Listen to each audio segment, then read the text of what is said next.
Hey, what's going on, guys? Appreciate you stopping by. First thing I want to mention is if I sound a little different, I am not using a mic. I've been using a mic for the last few videos, and to me, the sound was just way off. Now, not using a mic, I may end up getting too much background noise. We'll see. But just wanted to mention that. I'm just out running a few errands and actually heading to a local uh, business that sells some raw material that I am looking at buying for a project on the homestead. And we'll see what happens if I end up getting it and completing the project. I will certainly share with you guys.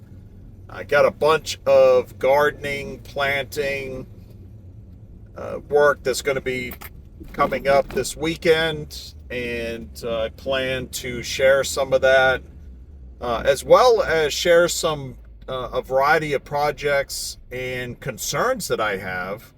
I am not a master gardener, but there's some things that I'm trying to grow and looking at growing, and might reach out to all of you and see if you have any insight or any advice for me. That would be fantastic. So, all right, let's move on. I want to do a scenario video where I present a situation that could occur at some point in the future and talk a little bit about what might happen. And scenario videos or scenarios in general are great for getting you to think about the obstacles and the challenges that would occur if something were to happen. And if you think about that stuff, then you can make plans to mitigate and offset whatever those challenges and conditions might be. So here's the scenario that I'm presenting today. And I'll probably say this again, but I'd really like to know your thoughts in the comments as to what you think. So here's the scenario. We end up having a massive grid down situation. Throughout most regions and areas of the United States, and I say most, there may be some that the power does not go down, and within certain regions there may be areas where the power stays up for a variety of reasons. The cause of this power outage and grid down situation is unknown. Being that the grid goes down, there would certainly be a lack of reporting, a lack of communication, whether it's a local, state, or federal government getting word out to the people. That's really not going to happen due to the grid going down. Again, there could be some limited grid that is up. We could continue to actually have some cell phone service, maybe texting only. So there could be some alerts that get sent out. But the bottom line is most everybody, the grid goes down. And that is the scenario. That is the situation. Now, as you're listening to this and you're immediately thinking, you're at home, you're at work, you're traveling, whatever the situation is, and the power goes out.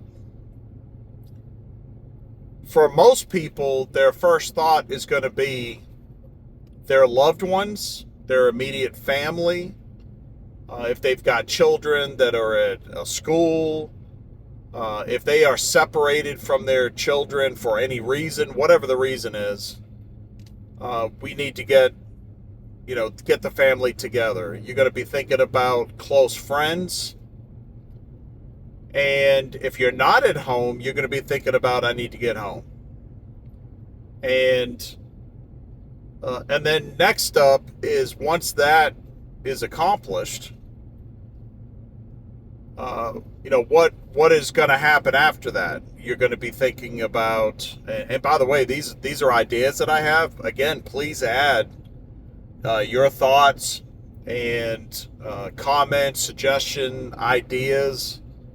If you agree with something, disagree with something, feel free to share it. Definitely. So if, I didn't mention that cars aren't running. They're running, so you could go leave work, get in your car, go home.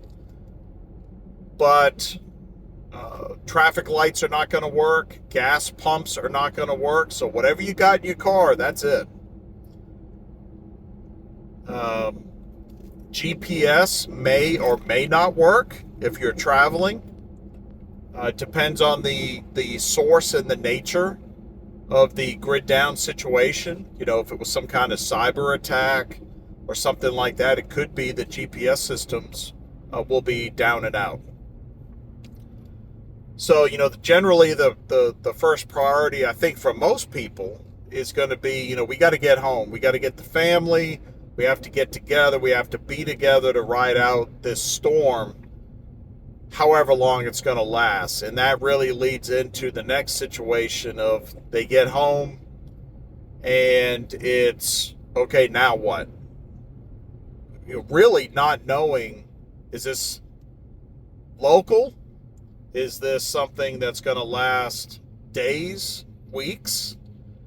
People are going to wonder how much of the country is impacted, because again, they may think that it's just their local region. And, within, you tell me, is it hours that people are going to go and try to buy and attain food and supplies? Think about that a little bit. People, no matter where you're at, you head up to the store and there's no electronic payments being made. So it's cash only. And I could definitely see some places that they don't even do cash. Your smaller local mom and pop shops would probably accept cash. Some of them, especially if you know them, another good reason to network and be active in your community, they might actually accept an electronic payment, kind of a pending payment, where they take a picture of your credit card and the amount and say, well, once it comes up, we'll go ahead and charge it. It's possible. Could happen. I look at my area, and I could really only speak to my area in Maine. I know of several smaller, locally owned places where I am at a first name basis with people that work there or people that own the place. Excuse me. And I think that if I went in there with cash, it would not be a problem. If I went in there without cash and said, look, me, I've been coming in here for, the last few years, spent a lot of money in here. Let me, take a picture of my credit card if their phone is working, or write the information down. And when the systems come back up, go ahead and charge me. I'll, depending upon the size of the purchase, I think they would jump on that and without a problem. And I would take my supplies and say thank you. Especially if what you're trying to get is something that's perishable, such as food that's refrigerated or frozen. And that's going to lead into another situation that I remember watching the show Jericho, and they had, the power went out, and all the food that was in people's refrigerators and freezers, as well as the local store, a grocery store, was going to go bad. And somebody said, why don't we cook it? And that's exactly what they did. They had a big, huge cookout rather than just let it go to waste. And so that's something else that could end up happening is people, they take everything out of their freezer and they cook it up, within reason, and try to preserve it or keep it as long as they can, because it's certainly going to keep better in a cooked form than raw form. So, within days, if it were to last that long, and in this scenario it does, it's going to be extended. It's going to go, in my scenario, it's months. So, within days, the stores are going to start getting raided. Call it crime, call it survival, call it whatever you want. And I think at that point, that's when we're going to start seeing violence occur. People arguing over who gets what. And there could be some folks that, literally had no food in their home, and they've got kids and they need to provide for their family, and they ask for help from neighbors or from strangers, and a refusal is met with violence. I'm sure that will occur in many areas of the country. If you're deep in a city, highly populated, that time from grid down to violence could be much faster. One of the fears that I don't see talked about very often, and I think is a much bigger concern than what people give it credit for, is fire. Think about an apartment building, and a fire starts for whatever reason. There's a multitude of reasons why that could happen, and it spreads from apartment to apartment. There's no firefighters coming, and the whole entire building burns.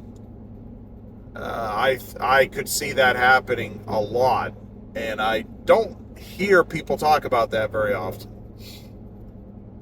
So you got a situation where a family is in a house, suburban or rural, wherever they're at, and they're confronted with limited supplies, limited food, water, medical.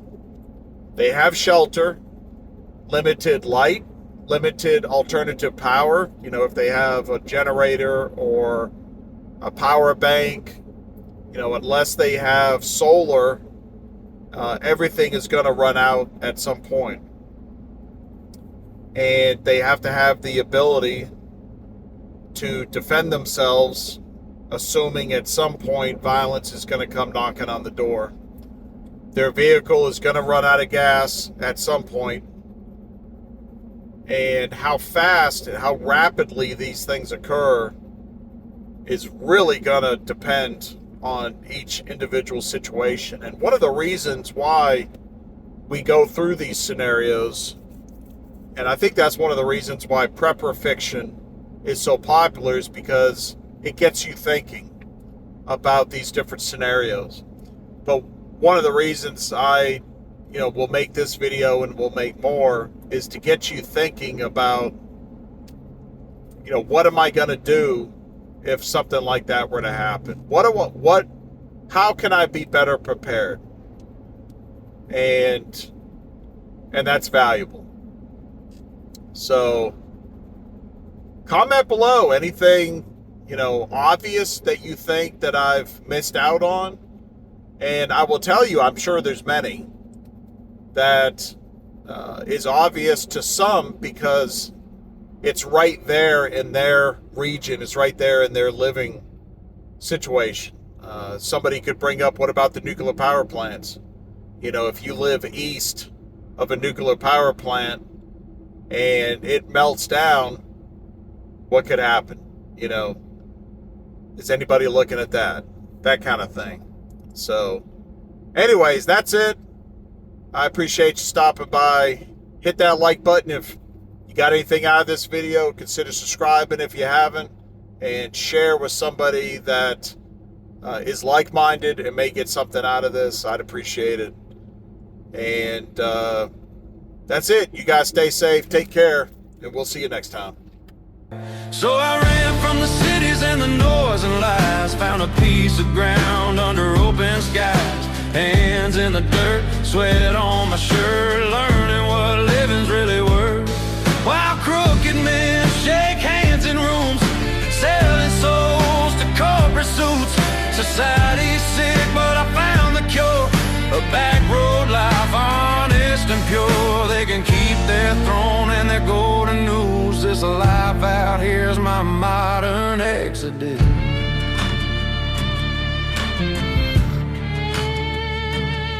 I traded screens for a sunrise, callous palms, blisters, pride. Planted seeds where hope was.